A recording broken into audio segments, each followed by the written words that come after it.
Hi, it's Paul Banis, the GreatDad.com, and thank you very much for joining either the podcast or the YouTube version of the podcast. I'd really appreciate it if you took just a second to subscribe either on your podcast app or in YouTube. It doesn't really do anything. It's not going to send you any emails. It's just going to show up more often on your feed, and it does me a lot of good in terms of getting more exposure for this work I do to support dads. I'd also like to invite you to come to my page, GreatDad.com/go, if you'd like to discuss more about any of the issues that we are covering within the podcast, especially if there's any way I can help you to be a sounding board in your own struggles to be a dad and to be there for your family. So take a look at that. It also includes a link to my course on gratitude, where at GreatDad.com/gratitude with a offer to take that course for free. So see you in a second.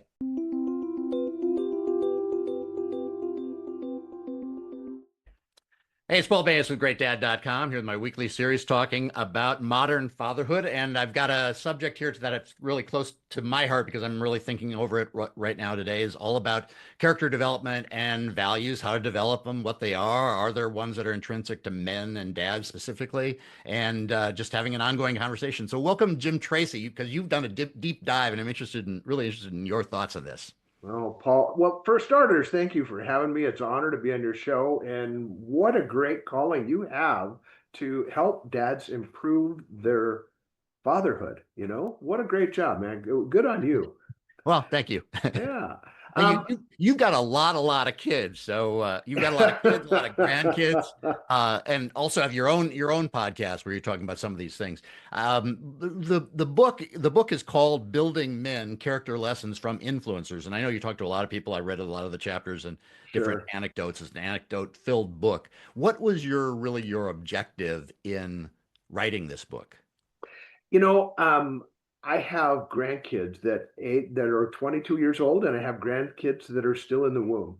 Yeah. And the ones who are 22 are going to know me probably a whole lot better than the ones who are, still in utero. So, um, uh, I got encouraged to start writing because I wanted to make sure that any message that I had to get through got through to the little ones as well as the big ones. Yeah. And as I started writing this stuff down, I would, show people. They would like, oh my gosh, you gotta turn this into something where it actually benefits more people rather than just your grandkids. So, as I say, it started out as a letter to my grandchildren, and it ended up a letter for other people, but to my grandchildren. And so, as the editing process went along, we also started to realize that each of those chapters kind of had a theme to it, and that theme looked like a character trait. And Mhm. so it's 20 or so character traits. I think 22. I don't know anymore.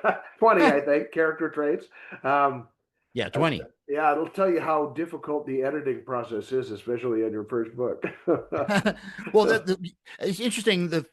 What we're talking about right now, right away, is the value of legacy. And I don't Mm. know if that's in one of your chapters. I don't remember seeing that, but I think I've always thought that legacy thing is one thing. I don't hear my wife talking about this as much, but legacy seems to be a thing that's very common for a lot of men to talk about as a value. Like I want to leave the world in a better place, or I Hmm. want to put a mark on the world. So after I'm gone, that there'll be something that I did that I had an influence on my kids that I'm leaving something behind. Do you think that's a one we could all agree on? Oh, I'm sure it is. I think it's kind of ironic. The business name that my son and I chose was Legacy Telecommunications when we started our business, and so that kind of theme is woven throughout the book. But also, I think that not only is it just the legacy you leave, but it's the legacy that you live while you're here. Yeah. Because as if you look at the book, the reason I told it, and you talked about anecdotes, these are just a collection of stories about people who modeled things for me. And so the legacy you leave is the legacy you live because people are watching it. And if you look at the, like I talked to you a little bit before about the story of meekness, my uncle Earl was a offensive guard for the University of South Dakota, and he was a tough man. That was back in the days there were no face masks, and he had a look that would it could scare you, but it could also forgive you, and it was.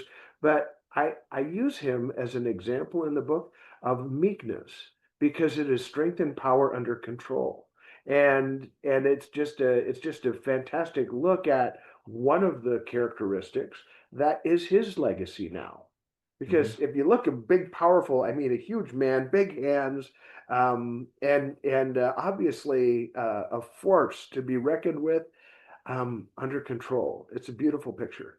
Yeah. So Yeah. a lot of the stories are from your family. I know you talked a lot about your father and what a complicated individual he was. Hmm. Um, what it's interesting to me, I guess, the idea of like where our influences come from, because I'm so focused on dads passing through those Uh-huh. values. Were most of your strongest family influences? Were most of the influences on your ideas of character? Do they come from your family, who were apparently very good models? Yeah, I guess the first portion of the book is really focused almost intrinsically on family that came before me. And so there's kind of a linear progression because it obviously starts with my grandpa, who had a tremendous impact on me as a young man, and then moves through my brothers when you have I actually should say my siblings. I have there are eight of us, seven boys and one girl, and they're not only your closest neighbors, they're your roommates, they're your friends, they're people who you walk to school with, et cetera, et cetera. And so as you move through that list of people, I would say that there's actually an early impact from the year 1925. And I say that because there's three or four guys in the book that were born in Oh, 1925. your father was born in 1925, right? My father, a guy whose theme in the book is encouragement, Norb Nyson, and Leroy Landell. If you want to talk about a chapter that really impacted me, it was my first job out of college, and Leroy Landell from Minneapolis, or actually Minnetonka, Minnesota, started a business called Lundell Manufacturing, and it's still operating today in Plymouth, Minnesota. Go Lundell, and they have built a phenomenal business, but they did it on character traits that were very specific and built confidence in me, and so yes, in the beginning it's family, but in the middle it's business, and then towards the end, if you look at it, there's another smattering of family that comes in, like my son-in-law Ian, that's has just been a terrific example to me. And there's a chapter on pastors in there, because I didn't start out life as a Jesus follower, but at about 28 I got there, and it irrevocably changed my life. And so that's a character trait. And the one that I call that is I'm looking Yeah, poster. influence. Yeah. Influence. You have to remember those chapter titles. Yeah. So there are 20 character traits in the book. Do you think it's possible for us to all have those? I mean, that's a lot. It's a lot. It's a It's lot a to put on lot. your, to-do list every Sure. day to start out with Yeah. those 20 things you're supposed to be, or do you that you'd like to be. Yeah. Because I differ maybe there is a differentiation between values and these character traits. But do you think these are all kind of like they're kind of like hanging in the background, or do you think are you actively working on developing all 20 of these, or should one? Yeah, well, I guess the answer to that question is kind of complex because if you think about it, if people ask me, they say, you've had a wonderful business career, you've done all this, you've got that, blah blah blah blah blah, and I said, yeah, I'm an overnight success after 66 years, Yeah, yeah. and so as a work in progress, which I think we all are, I think we ought to strive toward emulating things that we see that are good. Hmm. And if we all do that, world's going to be a better place. And these are just my written visuals of what I saw lived out before Yeah. me. And I mean, if you look at there's one as a teacher. Is it good to be a teacher? Well, yeah, I think so, especially if you're a good teacher. but the guy in that chapter, his name is John Devine. He did start out as my teacher, but he ended up being a boss, and then a friend, and then a competitor. And above and beyond that, I mean, he also did some premarital counseling for me and my wife, which that's lasted 45 years now. So I guess we got a good start going. Yeah. Yeah. But as you look at these characteristics, they're not mutually exclusive. You can't you don't not get one because you got another one. And Right. so if we just strive to do good, there's a fellow that I discussed in the book. His name is Dennis, and he was a principal at the school that my kids went to. Every day he'd someone would walk in the door, he'd look them in the eye and shake their hand and say, "Just do the right thing." And the kids would come home and complain about that. Oh my gosh, every day he says that to me. Every day. Just do the right thing. Just do. I'm trying to do the right thing. Well, it's a great reminder. It's a terrific reminder. Just do the right thing. Yeah. Yeah. Well, are there things like that I mean, because a lot of the book is about, so they're examples and they're anecdotes. What if people don't have those kind of influences in their lives and they're trying to start from scratch? Let's say you didn't grow up with strong influences and here you are, you're a dad and you're thinking, Yeah. oh, I better put this together real fast. Who am I? What should I be? What should I impart to Hmm. my kids? Do you have suggestions of what a I man like sure that should do. I sure do. Number one, I think if you would look at the greatest example of a father, you got a father in heaven who loves you and sacrifices for you. So if you start with that and you love and sacrifice for your kids, but if you I'll take you back to a conference room I was in one time. My son and I had an upstart business, and so there were two of us on one side of the table. There was a Fortune 500 company on the other side of the table, and it had senior managers and middle managers and junior managers. And my son at that time was about 20 years old, something like that. And they one of these young upstarts was said, "Well, how do you get your people to like do what you want them to do?" And it's kind of a silly question for a small businessman, but my son Ryan looked over and he says, "Well, we just ask him to try to do the right thing." And that wasn't good enough. And so this guy didn't want to be beaten. He says, "Well, what if they don't know the right thing?" Right, right. And Ryan said, "Well, then we just ask him to do the best right thing." And so now we had this tug of war going between two young men, and and he says, "Well, what if they don't know the best right thing?" And Ryan says, "Well, we give them a phone and we ask them to call us, and we'll help them figure out what the best right thing is." Yeah. Um, we have so many options in this world today of how to. I think the first thing, if you want to be a great dad, don't try and go assemble 10 minutes of quality time without putting in 10 hours of quantity time, Hmm. because it doesn't come in, it comes in slivers and moments and pieces where your children learn from you and to enjoy you Hmm. and to not be, not be afraid of you. And I think if you look at what a great dad is, I mean, I have the benefit of hindsight. I got five kids, Yeah, right. and there's a 10-year spread between the oldest and the youngest. And so I had an opportunity to learn how to be a dad before I had to be a dad again. And I learned Mm. that from my grandpa. I learned that from my father. I learned that from watching my brothers. I learned that from then people like Leroy Lundell in the book, he had a family business, and I didn't have any kids then, but I watched how he treated his son. And so learning is all of your senses gathering information, and you can say, "Boy, I really like that guy. I like what he does. I like the way how he handles his children." And yeah, we're all a work in progress. Don't despair. Just do the right thing. I guess that's the theme for today, isn't it? Huh?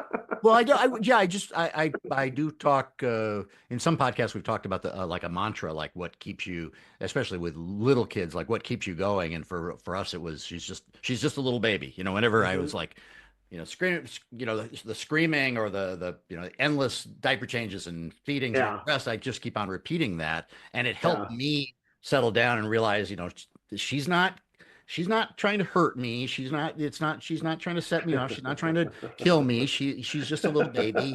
And therefore, like you say, do the right thing. But Yeah. I do think those kind of mantras do help us, remember kind of like the basics, right? Yeah.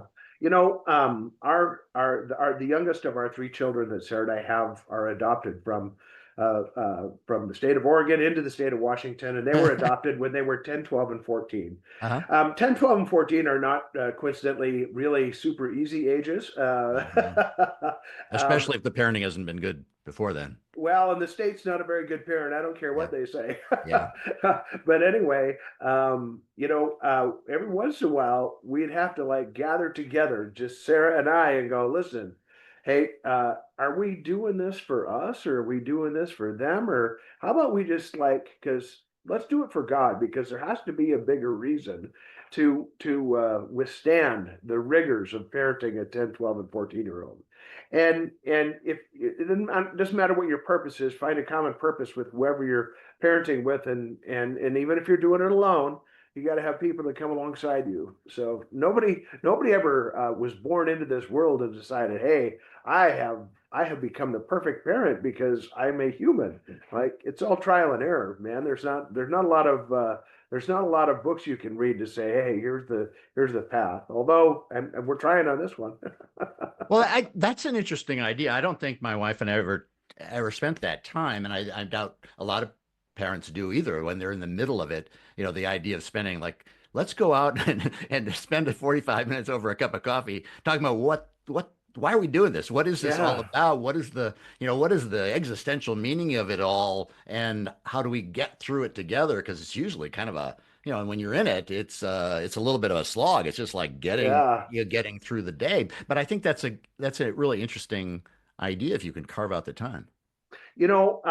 Anybody can carve out the time. They have to want to. And I think one thing that did is it actually started once a year. Sarah and I go away now, and we take a weekend somewhere away from home, and we kind of establish, hey man, what should be our theme for this year? Oh yeah, And we come up with a single word oh, theme for the year, and a lot of those themes can be found in the actual characteristics in the book. One being influence. We sought to influence the people around us, whether they be at work. Because when we started our business, it was out of our home, and we had at one point we had 40, 50 people come with a different entrance, but they were coming to work every day, right in our backyard. So at one point we said, hey, we should really focus on our influence on these people, especially if you have someone who comes to work for you and say the numbers get big and you begin not to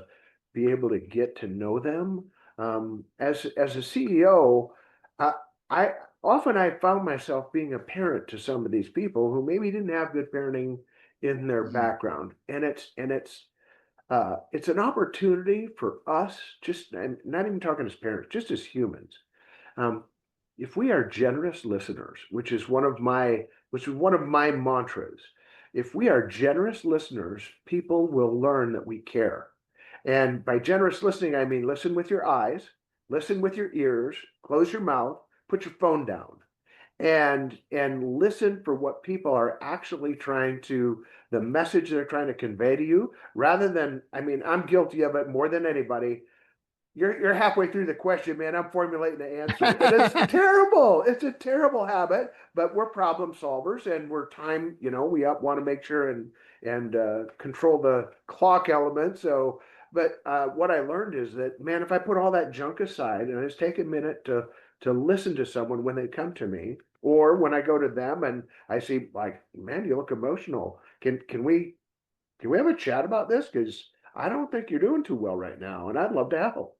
Yeah. And when people hear that, they go, whoa, especially out of a boss. It's kind of weird. Yeah. But it is well, that's an amazing skill. I don't that's like 20 shows right there is talking about the importance of listening and how you do that, especially with children. Yeah, yeah. Yeah. But it really is a developed skill. Hmm. It's a practical habit that will serve you well in every area of your life. If you're a husband and you're listening to this show and you take the time to put your phone down, fold your hands, open your ears, shut your mouth, and look your wife in the eyes and say, how was your day really? And you're probably going to get answers that you don't expect. And it's going to engage you in a deeper conversation. Although, I mean, here again, here's the biggest offender right here, man. Don't use words before coffee. And so I have to work on that myself. But it's something that if your muscle memory practice it enough, it's going to make you a better parent.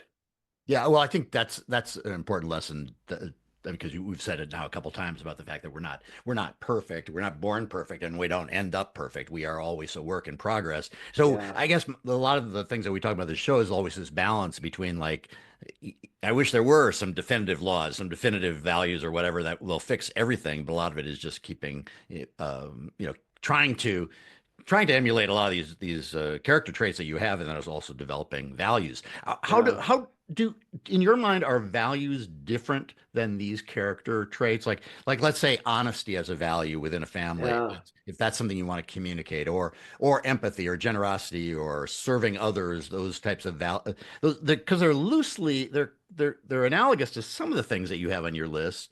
Yeah. To me, they seem to be a little different.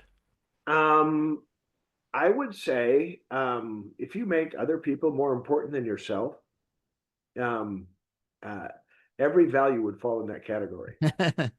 Everyone. I mean, generosity, that means taking something that's precious to you, money, and giving it to someone else. Right. Kindness, taking someone and doing something for them that costs you emotionally, physically, spiritually, relationally. That's what kindness is.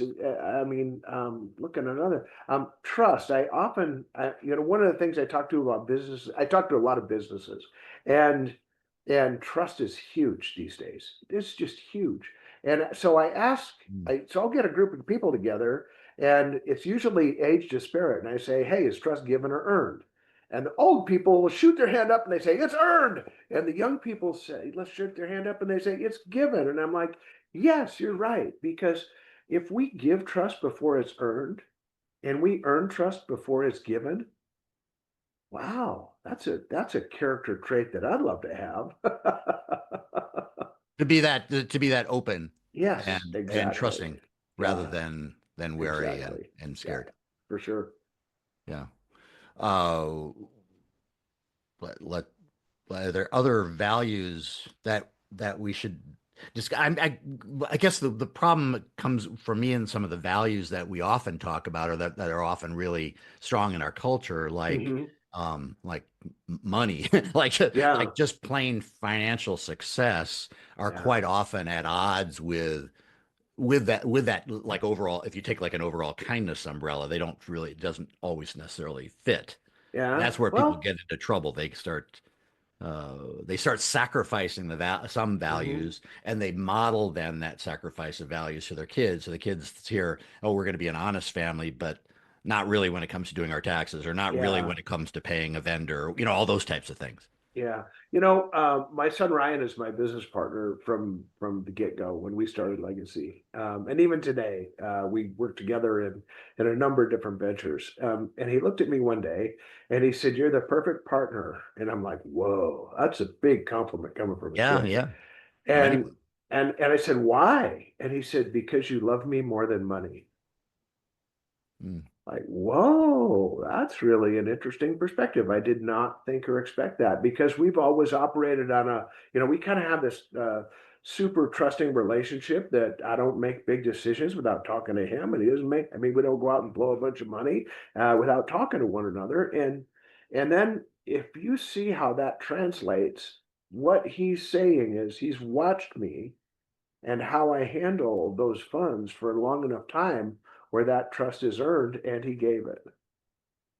Well, wow. I mean, all these things, all these themes are starting to roll together into like be the person that you want to hang out with. Yeah.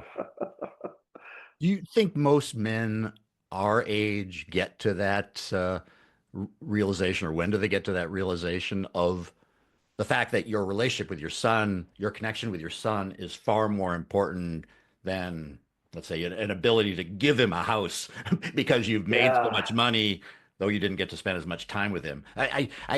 Some of that I think takes a lot of years for us to realize Oh yeah. how this whole thing works. Yeah. And I And don't know if there is a I don't know if there's a shortcut for younger dads to feel the power of time and commitment and loyalty and perseverance and all those things that you realize the value of when yeah. you've had that experience. I was really fortunate because I was very successful at a young age. Yeah. And when I was That's the first lesson, everybody. Get yeah. successful at a very Well, I mean, there's some downside to that too, because I was flying from Washington, D.C.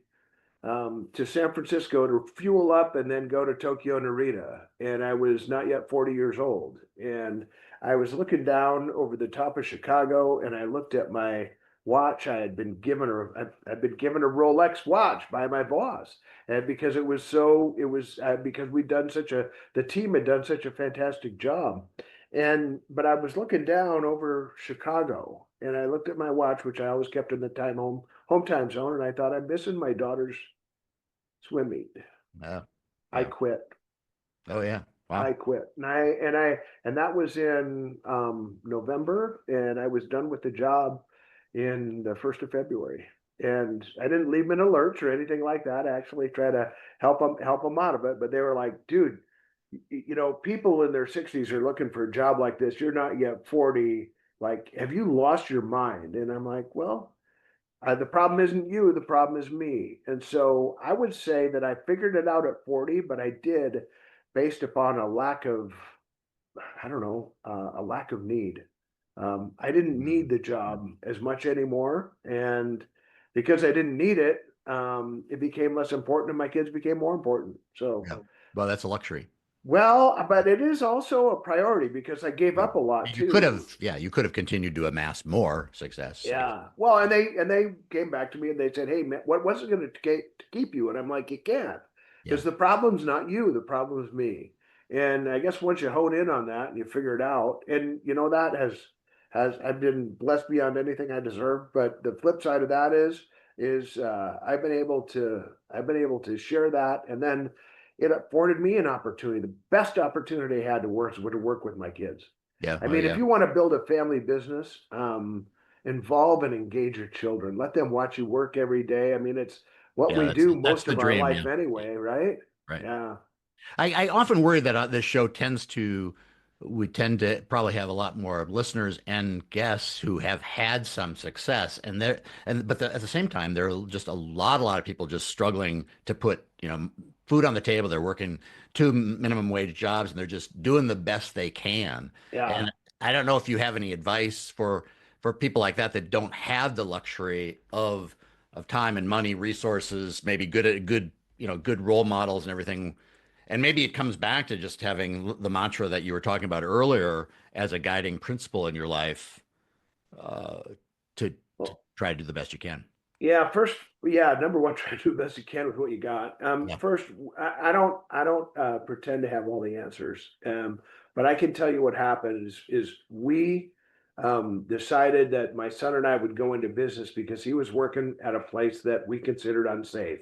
And so we went into the same business. One day he came home and said, "Hey, if you're so smart, let's do it ourselves." And I said, "Okay." But when I said okay, I went all in. We cashed in the IRA. We cashed in. I mean, we went all in. I mean, we were ready to remortgage our house and all that kind of stuff, we were betting on ourselves. The second part of that is that I have children. I don't hand out money willy nilly, and I think people ought to earn it. And so, but I have children that have shown me a great model because I have a daughter who's got a cleaning business, and I mean, it's incredible the kind of money she makes cleaning other people's mess up. Um, but she's very, very good at it, and she brings her kids with her when she cleans offices at night, and she shows them what she's willing to sacrifice on their behalf. It's not a high, I mean, it's a pretty high income gig, but it's not Right. high in the prestige department when Yeah. you're emptying other people's garbages. And I am so proud of her. I've got another daughter who does a side hustle doing DoorDash, brings her kid with her. Yep, you can dash to the door too, but just make sure. I mean, so it covers every end of the spectrum. You have to make a choice that you want to engage your children, not only where they are, but where you are. I mean, life is hard, man. Let's do it together. Yeah. No, that's I think that's a good place to end because there are ways, even when you are struggling, there are still things that you can do Sure. to be more present parent. And even with the empathy that I have for a lot of people who are in those situations, we most of us still do have choices. Yeah, well, I'll never forget the morning I heard somebody in my driveway, and I looked down and saw a repo in my truck. So I don't think anybody does it the easy way. Yeah. Yeah. Yeah, All right, Jim. Thanks a lot for spending time with me. The book again is Building Men: Character Lessons from Influencers. I assume that's available on Amazon. it is available on Amazon if anybody wants. It's also on Barnes and Noble. It doesn't come out till June 3rd, but Okay. pre-orders are a gift, Oh and yeah. anybody who would pre-order that would do a great favor for this old Grampian. Yeah. Oh, and then I should mention your podcast too, the Grampian. Yeah, And people can find you at thegrampian.com and correct. thejimtracy.com. Yep, the Grampian, Grampion, Grandpa Chats with Champions. Yeah, because you've got 5 kids, 16 grandkids, and more on the way. Yeah, there you go. Okay, Jim, thanks so much for taking time with me today. Hey, thank you, man. Appreciate it, Paul, and be well. Okay, again, Paul Banis, GreatDad.com. You can find my coaching offerings at GreatDad.com/go, including a free course for podcast listeners on developing gratitude, which I'm a big believer in as a real core value because we have literally we have so much to be grateful for every day that we're on this planet, and a lot of us don't take the time to take stock of all the great things we have. So until next time, take care, be strong.